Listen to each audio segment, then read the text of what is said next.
ইন্না আ'তাইনা কাল কাউসার যাকে বলা হয়েছে, এই কাউসারের মধ্যে বলা হয়েছে ইয়া রাসূলুল্লাহ, কাউসার এক নাম্বার অর্থ হলো আপনার চর্চা কিয়ামত পর্যন্ত দুনিয়ার মধ্যে থাকবে। আরেক নাম্বার অর্থ হলো ইয়া রাসূলুল্লাহ, আপনাকে জান্নাতের একটা নহর দিলাম। আরেক riwayতের মধ্যে এর অর্থ হলো ইয়া রাসূলুল্লাহ, আপনাকে জান্নাত 8টা জান্নাতের মালিক বানিয়ে দিলাম। যেই ব্যক্তির সাথে বলে আল্লাহ কিভাবে আচরণ করে তাও জানে না, উনি কিভাবে আমাদের জান্নাতের খবর নিবে, আমরা কিভাবে একজন বনি আদম একজন মানুষকে জান্নাতের সার্টিফিকেট দিব।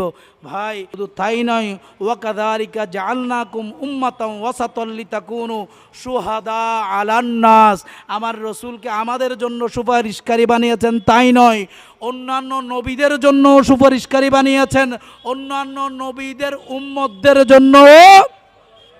সুবহানাল্লাহ বলেন। কারণ কি, আদমের কাছে যাবে, বলবে রব্বি আনফসি করবে। হযরত ঈসা আলাইহিস সালাম বলবে আমিও জানি না, আমিও জানি না। সর্বশেষ কার কাছে আসবে? কার কাছে আসবে?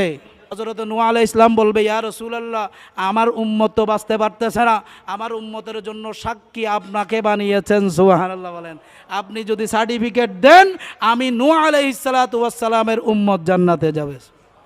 প্যারা হাজিরিন, আল্লাহর রসুল আমাদের জন্য শাফাআতকারী, আল্লাহর রসুল দুনিয়ার জন্য আমাদের জন্য রহমতকারী।